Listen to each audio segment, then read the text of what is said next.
figured out that learning an additional language definitely gives them an edge professionally. Some of them are taking this passion a level forward. They're making a living out of it. So in that case, just what are the avenues that open up for you? Here's a look. While there are students who are learning foreign languages for their love of the language, there are others who want to make a serious career out of it. And it seems like a largely untapped career opportunity in India. I visited Mayflower Language Services, a translation company in Bangalore, to find out what are some popular career options for students interested in foreign languages. Here's a look. Thanks to the increased interest from foreign players in the Indian market and the opening up of economic opportunities in India, the foreign languages industry in the country is taking off like never before. Rakhi Sundar and Madhuri Hegde are two entrepreneurs who have made sure that they make the most of this. We started really small, and I remember one of the first projects which we got was from a company which just required us to go and play games for them in in different foreign languages. So we realized that yes, there was a market and we were starting, and yes, we did make our own mistakes and we learned from it. But then slowly, when over the years the requirements increased. Actually, there were different kind of requirements which started coming to us. Now if you see that there are requirements not only in translation or in the software industry I talked about, there's a lot of requirement in the e-learning industry, The rise in foreign language services companies in India has also opened up a world of career opportunities for foreign language experts. Correct. Contrary to popular belief, being a foreign language interpreter isn't the only exciting option for a language expert. Sarita Desai, for example, is a localizer. Localization goes beyond translation. So in a translation, you're basically just translating a content, like a book. Basically, it's just a translation. But for instance, when you want a game, right? For that, you need to localize a game. Suppose it's a game which is about ice hockey and is very popular in Canada. So that person wants to launch that in India. Obviously, a game like ice hockey will not be popular in India, right?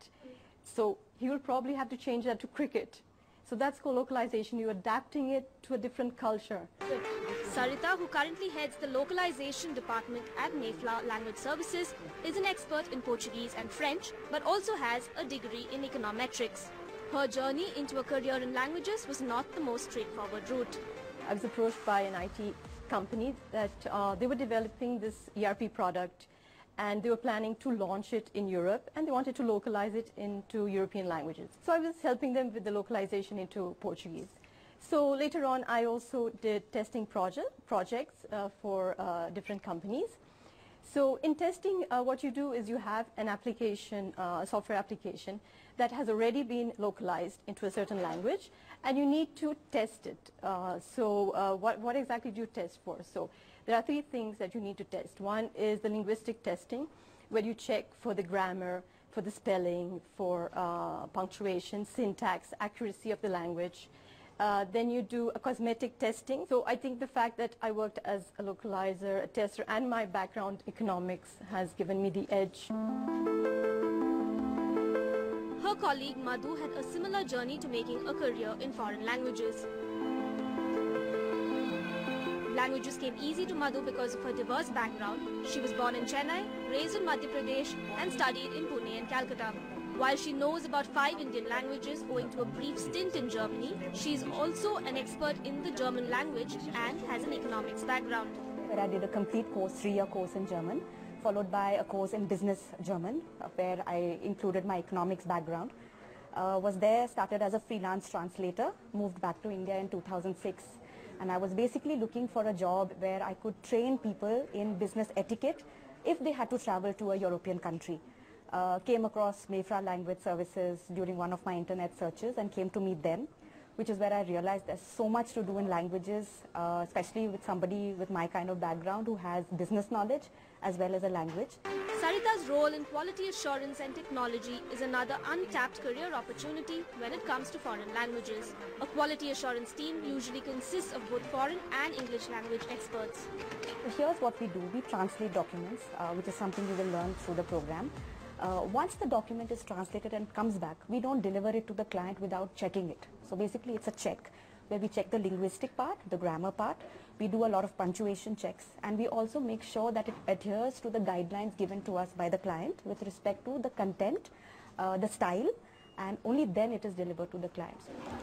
And finally, the most popular of language services careers is that of a voiceover official. Éviter de tels problèmes à l'avenir. Just as an example, if there is a SME or a subject matter expert who has developed the entire thing in English and he is unable to produce it in Germany or he is unable to produce it in Spain because of the language barrier which comes in. So here we as a Mayflower, we help them to localize the entire content. We have the resources, we have the people who can take care of the translation and who can take care of the voiceover part. So the SME completely creates the scripts for us, and the entire thing is purely, it is given in the same way how the SME needs to present it to the German team or the Spain team. It doesn't have to stop at foreign languages of other countries though. Experts in Indian regional languages are also in demand thanks to the growth of startups and the tech sector. Indian language services market in general, right, is about $1 billion. It's a big market, really. A lot of e-commerce companies want to sell, or even mobile companies, for example, they want to sell to rural India. So if you want to sell to rural India, if you want to sell to different geographies within India, English is not really the main language. You need to have a different local language. There is a lot you can do right now. The IT industry is booming. There's a lot of people right now who are going global. The e-commerce industry is booming. Everybody is looking at globalization, that is going out of India or coming into India. A lot of FDI happening in different sectors and different industries, and anybody who wants to sell a product outside their geography needs a language, right? Needs communication in a different language. If you know a foreign language, your salary bracket is a little higher than what it would be otherwise. While jobs are aplenty when it comes to foreign languages in India,